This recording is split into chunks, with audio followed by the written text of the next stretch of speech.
When does a company you founded stop being yours? And how important is that sense of ownership? For my guest this week, what mattered most was that the company he co-founded be self-managed and co-owned by everyone working there. He never thought of it as his, and it was never about making him rich and famous. It was about recognizing what was enough.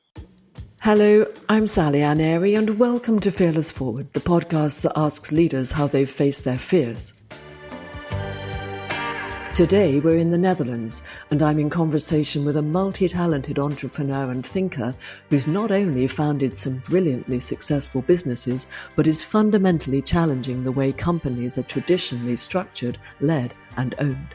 Mark Vletter was in his mid-20s when he co-founded Voys, a Dutch cloud telephony provider based on a student tech project which turned out to be one of the world's first cloud telephone platforms.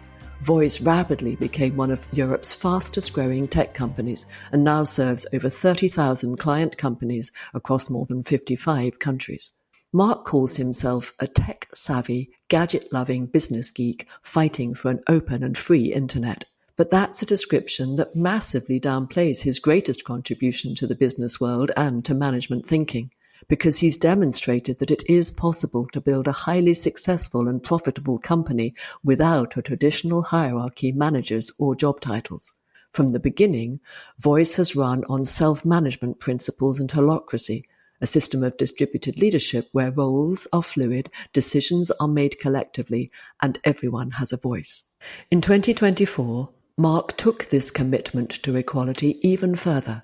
He and co-founder Ben Hertmer gave away their multi-million euro company by transitioning Voys to steward ownership.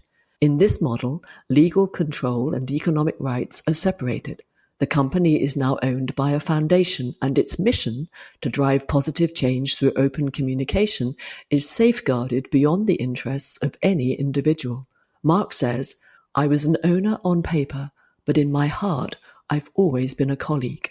In our conversation, we explore what it really means to let go of control, what happens when you dismantle the very structures that define traditional success, and why Mark believes that true leadership is about trust, not titles.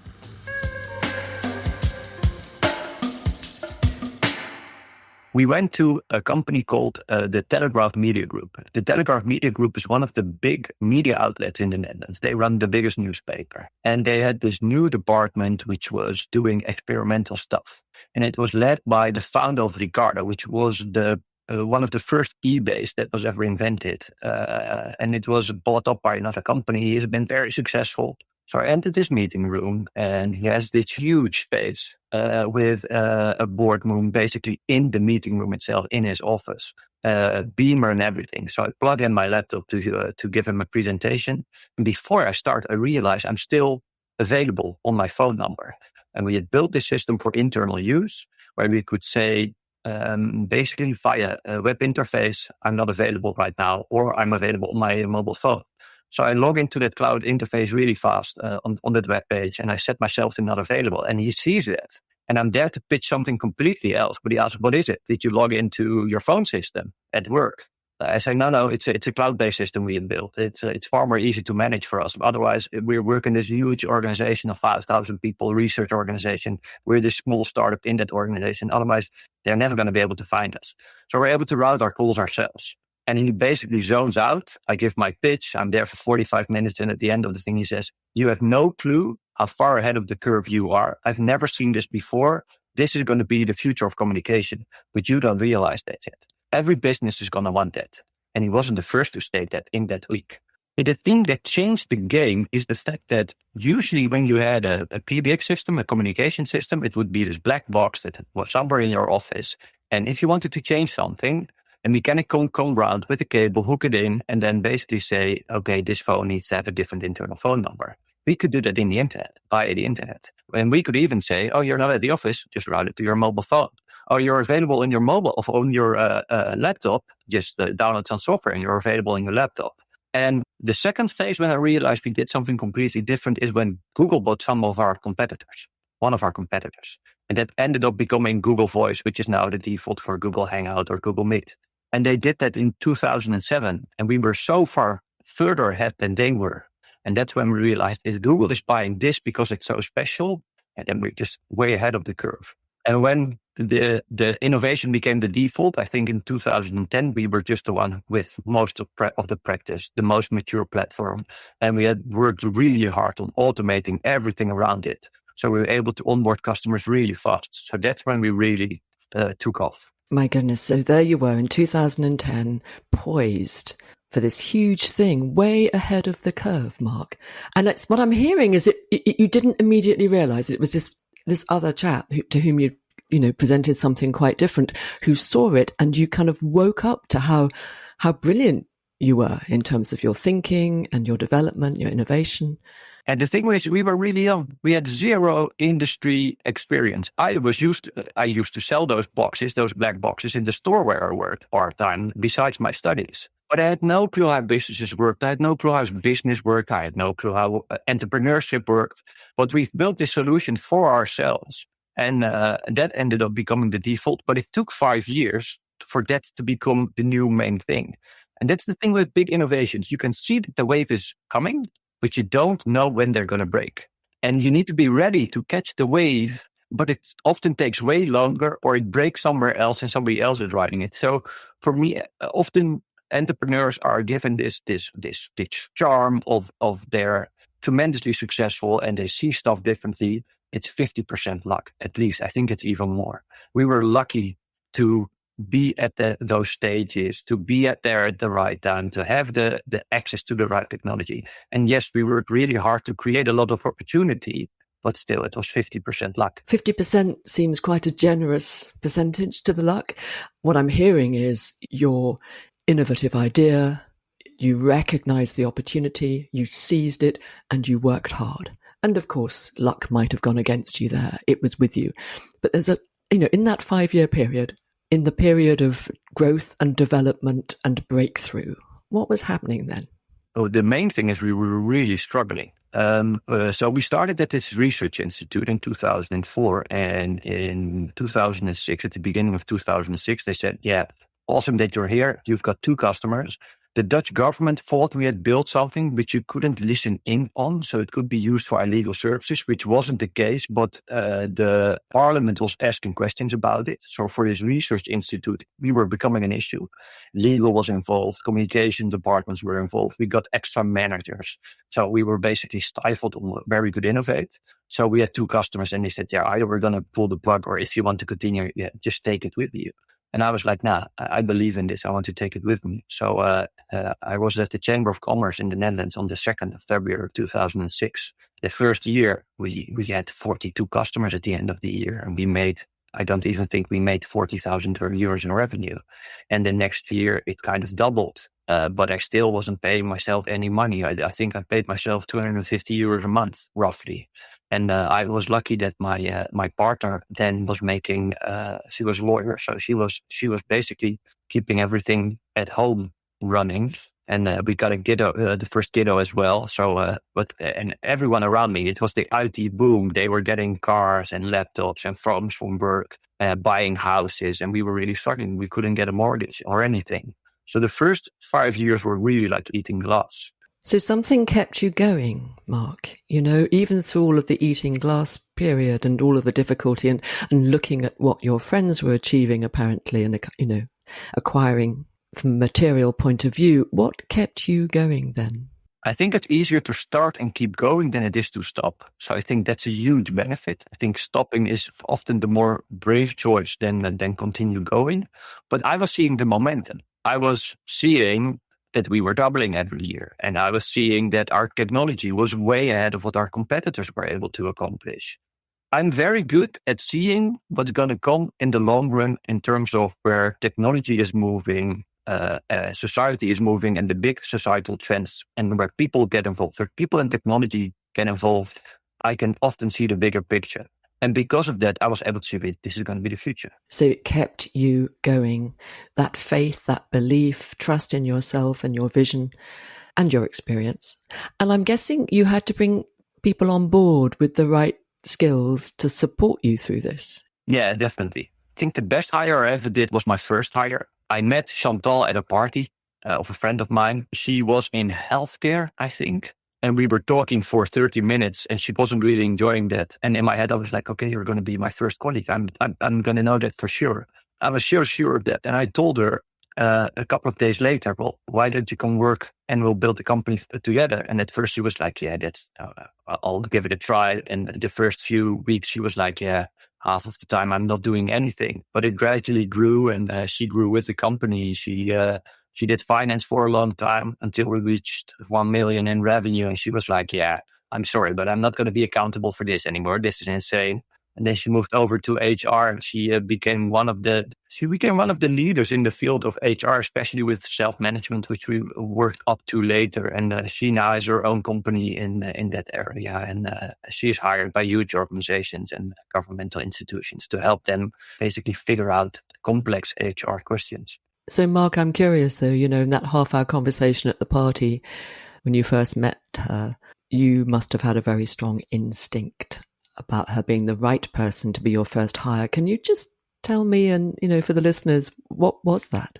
She was the exact opposite of me and good at stuff I wasn't good at. It's going to sound really weird, but I often say your first hire should be the counter of you. Back then I was 25.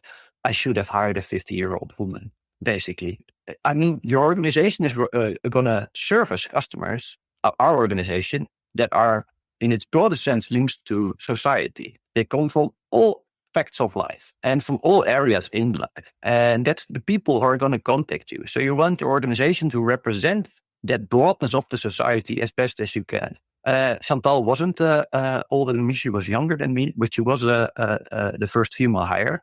And in terms of the tech industry, we still terrible at that, at the whole male, female, and inclusive hiring in general. But we do outperform the market in the Netherlands. I think we have twice the amount of women working in tech, which is not always in tech jobs, but it is. It's better than it is, but it's still, we're a long way from where we want to be. But what I'm hearing there essentially is you recognizing that what's helpful in any leadership position is to have people around you who might disagree, who will see your blind spots and the things that you just don't know. Yeah. I work a lot with Pauline right now. She's going to be the new, if we were to have job titles, she would be the CEO of the organization. And she is at a lot of areas so much better in stuff that I suck at, and I'm better at stuff that she sucks at. So we make a good couple. But she's also one of the most outspoken people who can disagree with me in a very constructive way. And I can disagree with her in a very constructive way. And somewhere in the middle we meet, and that's the perfect spot to be in often. So absolutely. The trust that comes from that kind of relationship. Yeah, and I have a lot of people in the organization which I would hire again. Most of them I would hire again tomorrow. And most of them are not just very good at what they do, but they're also able to stand up for their principles and willing to stand up for what they believe in a constructive way. And that, yes, we do argue from time to time, but always from a place where we want to see improvements and we want to see growth for the things we find important. So that passion that is there is also because we care. And I think it's also always good to remember. If people are passionate about something, it's because they care. Yes, remembering that, listening for it, seeing it. So let's talk about this huge thing that you've done that other organizations aspire to. Some have done and succeeded, some have done and failed, and that is to introduce holacracy. And you've done it successfully, and steward ownership. So could you take us on the journey with that, Mark? What inspired it? And, how you, if you like, made that happen? So it starts with when we were with about 15 people. I've studied business and information technology, so all the business books will tell you that you need management. And that starts at around 15, that you do something with a team lead. And we did, and it felt completely out of place. The equivalence and the equality that was in our interactions, it got messed up when you introduced the power of hierarchy. So we quickly decided not to do that. And we often have these business meetings where people gather and everybody's doing great. All entrepreneurs are always doing great. And I would always complain about the things that weren't doing great. I would say, well, we're running into this with 15 people and it sucks. And I started to feel that we need something, but traditional management isn't working for us. And then it was Steph too who sent me an ebook of Valve. Valve is a big gaming company. I think most of the younger listeners will know what Valve is. They know it from Steam. And Valve had a very simple handbook where they stated, well, all our desks are movable. If you want to go into another team, you just unplug your desk, plug it in somewhere else, and then you work there. And it was a very simple handbook, and he sent it to me. I read it while sitting in the bus on my way to one of the islands we have in the Netherlands. It's a bus ticket. I read it in the bus. I wrote our own version on the boat. And when I entered the island, my head was empty. And I was like, yeah, this handbook, writing down what our principles are, what our values are, how we want to work together. This is going to guide us more than a manager will. So it was basically stating how we wanted to work together. That worked up until 25. And then we did an internal survey, and our colleague said, it's not very clear who's accountable for what, and it's getting more fuzzy as we grow. And because of that, it's hard to give feedback, and the direction is getting fuzzier as well. And then I started complaining again at events. And one of my friends ran his own company called Concept 7. And he said, we've implemented holacracy. You should look at it because it solves one of the fundamental problems you have. And that is clarity on who's accountable for what in the organization. And that's when I talked to a consultant who did it for other organizations. It's always easier to learn Monopoly from somebody who's been playing it for a long time. So it was his shortest sales pitch he has ever done. He stood outside of the office in 30 minutes with the message, well, let's give this a try. So we talked to our colleagues and said, we want to try to implement holacracy. It's going to continue on our journey of self-management because we already stated that would be our journey. I think it's going to help us. Let's give it a try. And we're still giving that a try up until today. So we've been trying for a very long time. So trying or work in progress, which everything always is, isn't it? Is it ever done? That's the thing. That's the thing. That's what I always tell. Organizations are never done. And as soon as I've always said, you have to strive to be a 9 and then be okay with the fact that it's going to be an 8. And then you see something else that you say, I thought that was an 8 and it's now a 7 or even a 6. We need to get that up to a 9 again. And then you have to agree again at an 8 because otherwise you're going to be wasting time on the wrong stuff. And everything breaks when you grow. Our system for compensation broke. Our system for creating a strategy, a distributed strategy system, it broke. Our system for internal communication broke. So every time something isn't working smoothly anymore, you need to reinvent it. And that's why I say we're still trying to do it because you're always experimenting, and some experiments work and some don't.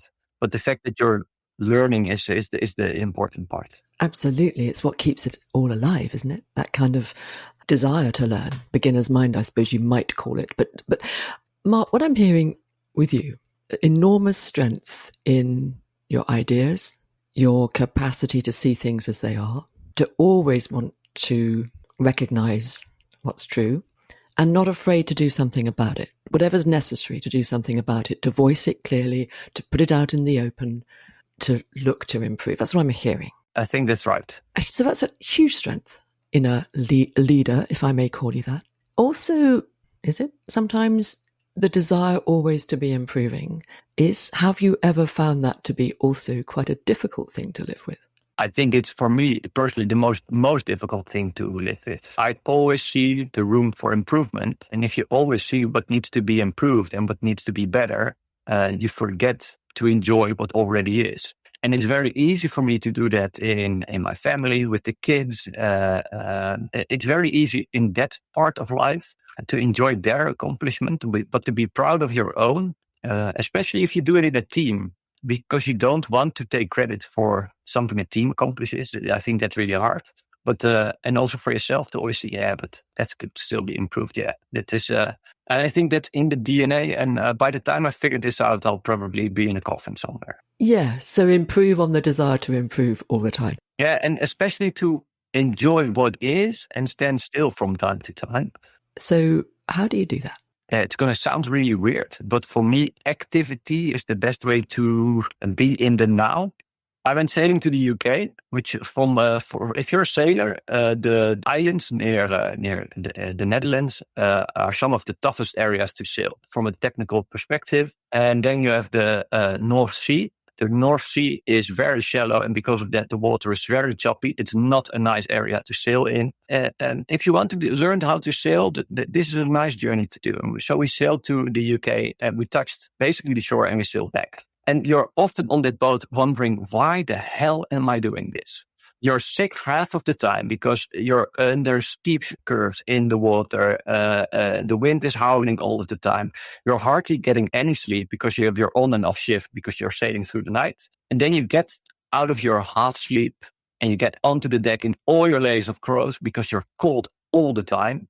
And then you have this totally clear sky with only stars. You see the Milky Way and you're standing there with one of your best buddies. Best moments in life. And that's when you are totally, the entire time during those trips, you're very aware that now is all that there is. So how do you recognize that? I think this is a perennial question for humanity, but how do you recognize that in what, let's call it the average day to day? In the average day to day, it's in those moments when you lay on the couch with the kids against you. This morning I woke up and the first thing I did is we've got an exchange student now. So my youngest is bunking with his older brother.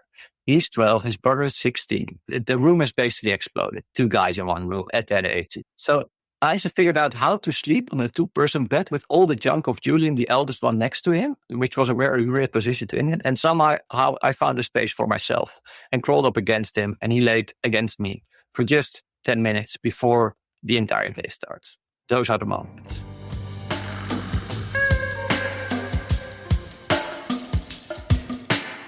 So you've established and achieved steward ownership of your company. What does that look and feel like on a day-to-day basis? Can you tell us a bit about that? So steward ownership basically means that the economic rights and the governmental rights of the organization are split, so you don't get co-option of power and money, and that the entire structure is set up in such a way that it protects the mission of the organization. And the organization can self-determine their day-to-day. So it's a self-governing system for organization where they're basically their own owner, and the structure protects itself from financial and governmental power forces. What it means in the day-to-day is that we're running in exactly the same way that me and Ben, my co-founder, set out to write this organization and to push this organization forward and to lead this organization, basically. So operationally, nothing changed, except for the fact that it's no longer attached to us as founders. So we went through this huge shift of transferring shares and everything. And for us, it was a very minor thing. For the outside world, it exploded on LinkedIn, got more than 1 million views. I was at the national TV shows, the biggest Dutch newspapers, etc. You've got all the interviews. So for us, it was a very small thing. And a colleague of mine, Pauline, did a session internally for some social entrepreneurs. And one of them came to her at the end, one of the other founders. And he said, I thought it would be so much more, but basically nothing changed. And she said, and that's exactly the case. We're protecting what already is and make sure that it's resilient in the future. And that's what we did. But that's huge, isn't it, in and of itself? Okay, nothing changes, but you're protecting and building resilience for the future. Yeah, and the fact that that is strange is the weirdest thing. Self-management isn't weird. The fact that we've created management in this modern day and time with working with all these knowledge professionals, it is weird. The fact that companies are worth billions and owned by individuals and that it doesn't benefit society, that is absolute insanity. We've done something very normal, but in a crazy world. But people keep forgetting that. So we have to keep reminding that we are a very normal company, but that everybody else is crazy. So you're changing the way people might look at this over time. That's what I'm trying to do. I'm trying to explain that it's very weird that individuals hold billions worth of companies. And historically, we would have never agreed to it. But for some reason, in this time and age, money is the only thing that counts. And it's absolute insanity. And I can see in your voice, I can hear in your voice, see in your face, Mark, how deeply important this is to you personally. And you live that mission in your work. Yeah, and the difficult thing is to explain where our technology helps out. But communication and being able to understand each other and being able to help each other out is so fundamental for our way of living and our way of life. And we're automating that away more and more. When you call to a company, you often get AI assistants now, which are hardly able to help you. People call with a reason. People want to interact with people. And it's becoming more scarce, and because of that, far more valuable. And I think that's where we can really help to make that an effective process, to give small organizations the superpowers corporates have, like AI technology, but to enable them to connect people with the question outside of the organization, your customers, with somebody in the organization that can answer those questions. And it sounds very simple, but the bigger your organization gets, the more complex it becomes. But I think we're really good at this. And I can personally strongly relate to the need to be able to do that. And I imagine many of the people listening will feel the same. It's so obvious, as you say. Everything else is crazy. In setting up an organization in which the person responsible for the decision takes it. The person closest to the problem, basically. There you go. The person closest to the problem. And make the decision. Because they're the ones who can see. And yet sometimes not, right? Because sometimes we can be so close to a problem that we might miss something.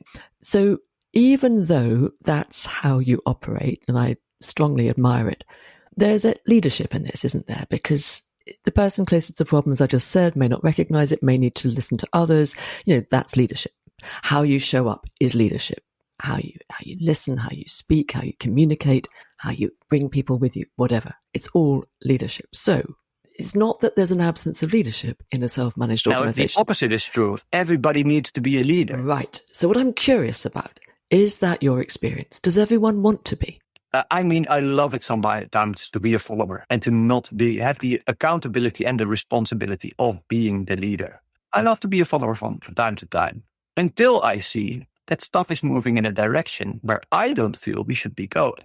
Then it becomes interesting. Then stuff becomes hard. If you and I disagree on where we want to go, and then there are two options. If you're the leader, especially, I'll give the sailboat as a good example. The captain decides. That's very clear. There's no debate there. Especially in difficult situations, the captain decides. And once you're sure, then you start to talk. How did we do? What should we have improved? Would we do different? But that's after the fact, not in the moment itself. No, quite. So, I mean, that's what is sometimes called situational leadership, right? There are certain situations where the thing is acute and, the followers have to follow, and that's that. And then afterwards you can debate. Okay. In the day-to-day, when you are happily following the person closest to the problem, who's making the decisions, getting the thing moving, you notice something isn't going the way you feel it should. You mentioned earlier that you communicate with each other constructively. So, Mark, give me an example, something you can think of recently where that happened. There are two ways I approach it, and there's a wrong way and a right way. And I still do it the wrong way often. The wrong way to do it is to tell somebody else what they need to do. To communicate vertically, I often call it. It's communication from a position where you feel you know better. And I still do that often. And maybe I'm even right. Maybe I do know better. I've been doing this for 20 years. I've had a lot of practice. So there's a good reason for me to have certain knowledge that other people don't. I'm at a very expert level of the organization, so I can see far more than other people can. Still the wrong way to do it. The right way to do it is to respect everybody's individuality and not act on it. Let's say you created a presentation, and I think you could have improved that presentation, and even before you gave it. The wrong way to do it, I think you should approach that presentation differently. Here, I have some slides for you. Maybe that will help you out. That's the wrong way to do it. That's me telling you I know better. The second thing is, I noticed that when I'm looking at your presentation, it's hard for me to follow the storyline you're trying to convey. Can you explain to me why you constructed it in such a way? The second thing is searching for their truth and then seeing if your truth aligns and if you can bring something to them which they don't know, which they haven't seen yet, add some abstract to it, but asking questions with the attitude and the willingness to be able to understand the other one, that's the right way to do it. And I still feel there very, very often. So it's also for me a mental reminder. I have to practice every day. And all of us, right? Because if we feel strongly about something, that tends to be what drives our behaviors if we're not careful. The very simple thing is, am I trying to sell somebody a better idea? If that's the feeling you have, you're on the wrong track. Yeah, it's not going to land well, is it? I know better. There you go. I know better. So whenever you have the sense within you of I know better, so what do you do? with great humility, you've said you get it wrong often. What about the times you get it right? The times I get it right, I really understand where the other person is coming from and where behavior is coming from. And if I can understand that, I can relate, I can show them my worldviews, and that's when we find each other. I think in this day and age, it's a skill we could all practice, to be very honest. Yeah, no, quite. But I guess what I'm getting at, Mark, is, there you are in this situation, noticing the thoughts that you're having, wanting to respond in a way which is going to bring out the best in the person presenting. How do you work with that? What might become, if you're not careful, an inner struggle? How do you work with that? Yeah, for me, I always fall back on the data. And that's going to sound really strange, but for me, a lot of the things we talk about and act on are opinions. I don't care about your opinion. I care about what you know. And there's a very big difference between those. Everybody has an opinion on everything, but very few people have knowledge on certain topics. And for me, I always fall back on that. What do I know? What do you know? And what can I learn from you, but also you learn from me? And in there's an equivalence in there. And I think that's where I always fall back to. And there's this phrase I have to keep repeating to myself. When frustration creeps in, because for me, I get frustrated, I'm being loving.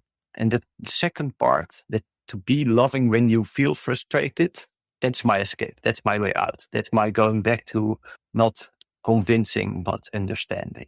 And you and I have known each other for years. And one of the things we've talked about is the importance of pausing, isn't it? Just take a moment to realize, in this moment, I'm feeling frustrated.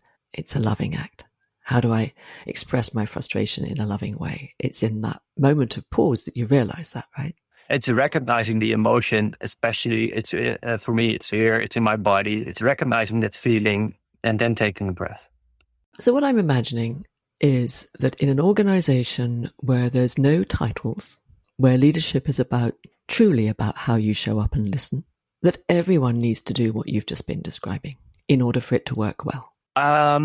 Yeah, but you will notice as soon as one of the two is doing that, the other will switch into the same mode. So I think it's often up to the most senior one at the table to embrace this. If they don't, nobody else will. So I think leadership in that sense is also about the behavior and the way you show up yourselves. And I think that's still the best form of leadership. Being nice, showing up in a nice way is a very strong thing in leadership. And a nice way, tell me what you mean by nice. It's a feeling you don't have to explain. I can tell you from the get-go, was this person nice to me or not? And was it authentic or not? So Mark, in all of this, over all of the years of all of the struggle, achievements, success, growth, and where you are now, were there moments where you felt afraid? In business, I often see a way out. I think that's one of my strengths. Give me a night of good sleep and I'll figure a way around it, a different route, a different approach, something else to test, something else to experiment with. And in that sense, I'm rarely set still by fear in that case. So I do fear stuff, but I always see a way around it. So I have a route that I will take. When we were I think we were 4 years along our journey. Then this other organization came to us. I was hardly earning any money and they wanted to acquire us.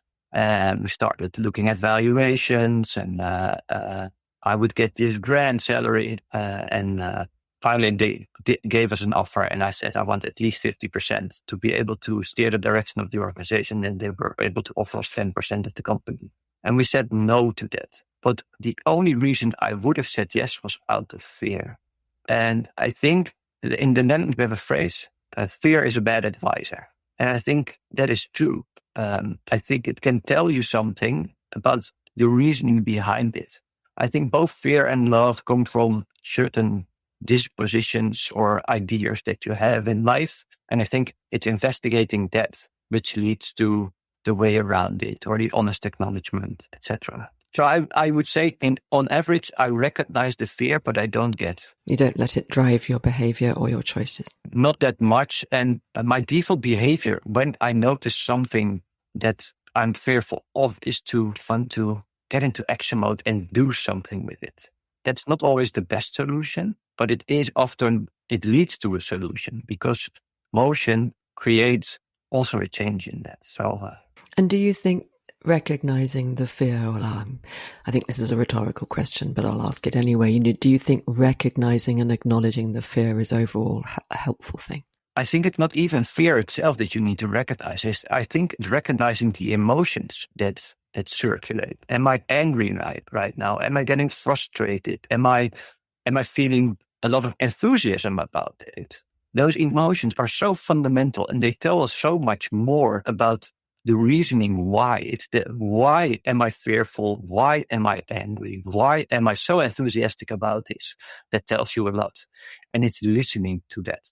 That's the key thing that I find important, because we often ignore it and just do something or don't do anything. And it's the story behind is so much more interesting than the emotion itself. And emotion's less really strong, short, right?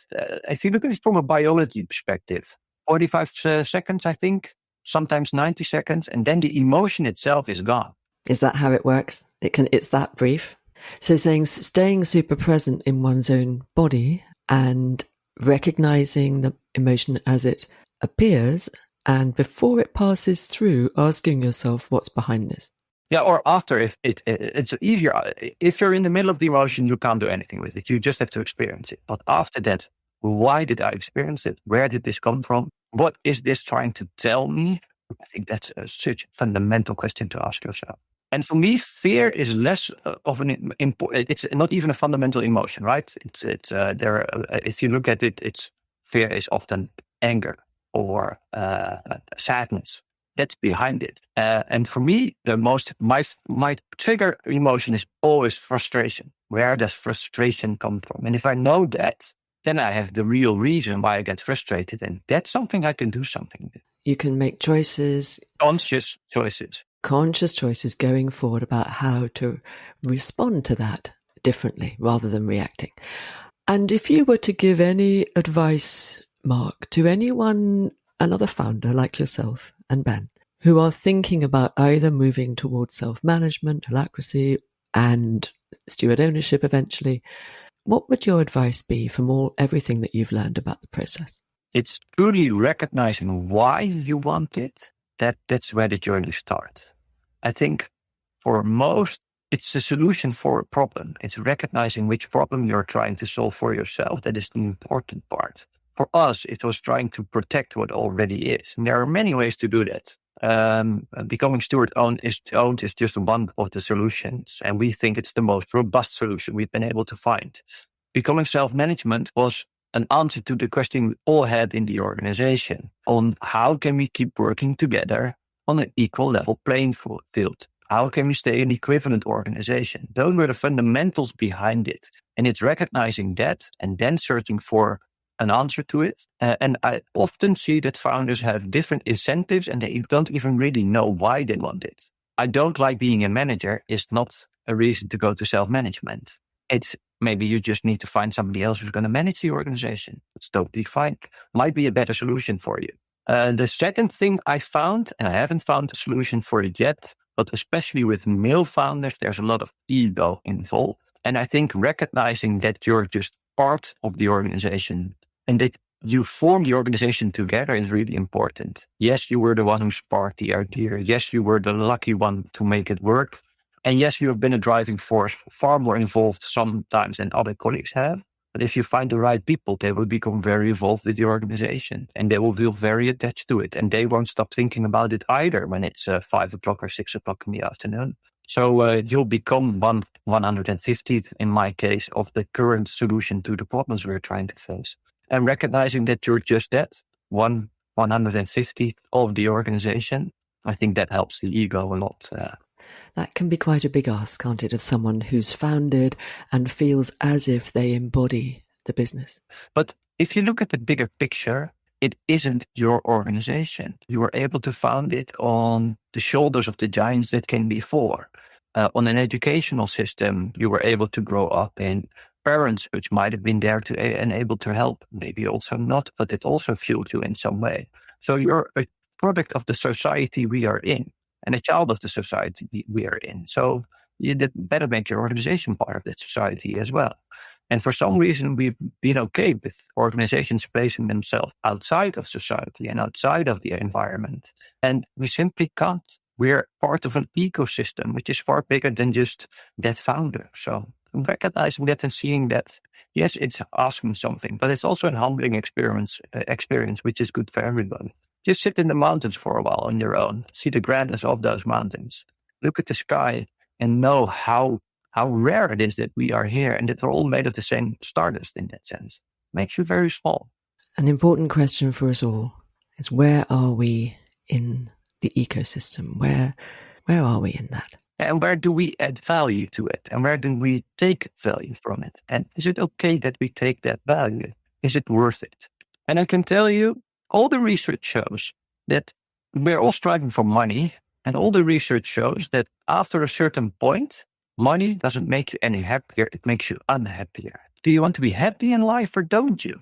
Do you want your kids to be happy in life? If you know that 100K a year is enough, then make it 100K a year. It's enough. It's enough to be happy. You don't need a bigger sports car. You don't need a bigger house. You get problems of that. You need to maintain it. You need to think about it. It takes up mental space. Does that allow you to lay next to your kids in the morning? Take that 10 minutes to really enjoy that moment. What was the most precious moment of my day today?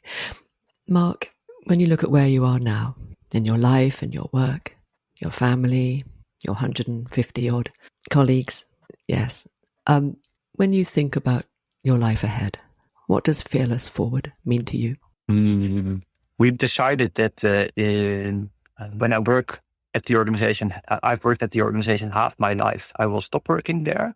And for me right now, it's really finding what I want to do next. We have a venture fund, which I could spend time on, but I don't know if that is going to make me happy. And listening to what does give energy and does spark joy, or does make me really mad sometimes. I think those will be the directions I will follow. I'm trying to do that out of that space of love and not being driven by that frustration. It's recognizing that you've been very fortunate in life. And somehow I also feel that if you are that fortunate, you have the responsibility to give back somehow. But I want that not to come out of frustration, but I want that to come out of the space of love. And I think that's the next part of the journey, to find out where that balance is going to lie between wanting to facilitate a change, but not doing it out of anger or frustration, but out of love. Mark, thank you very much. You're more than welcome. Building something ahead of its time takes more than technical brilliance. It's about the long game and getting comfortable with the uncertainty and setbacks that come with it. Here are 4 key lessons Mark has learned through all this. Solve real problems. Hire for values. Listen to what fear is telling you. And build a company that strengthens the society it's part of. In the 5 years before Mark's innovation took off, he never lost sight of the why. Luck played a part, but his success had a lot to do with making the right choices. One of these was hiring people with shared values and the right skills who wanted to be on the journey with him. Fear also played a part. In the early days, it was fear of failure and of ending up penniless with a young family to support. Now it's about leading through change Mark can't fully control while protecting the culture and staying close to the work that gives him energy. Treat fear as information, he says, not as something to push away. At the heart of all this is Mark's sense of purpose. Voys is steward-owned, built to serve its mission and its people, rather than to maximize shareholder profit. For Mark, a healthy social ecosystem puts people and mission first. It's the profit at all costs model that's out of step. Because for Mark, leadership is all about creating the conditions that enable people to thrive and then stepping back. Thank you for listening. Fearless Forward is edited and produced by Mark Stedman. I'll be back with you in 2 weeks for our next conversation about how leaders have faced their fears. To be sure of catching it, go to fearlessforward.org or subscribe to my weekly bulletin at skillfulleaders.com.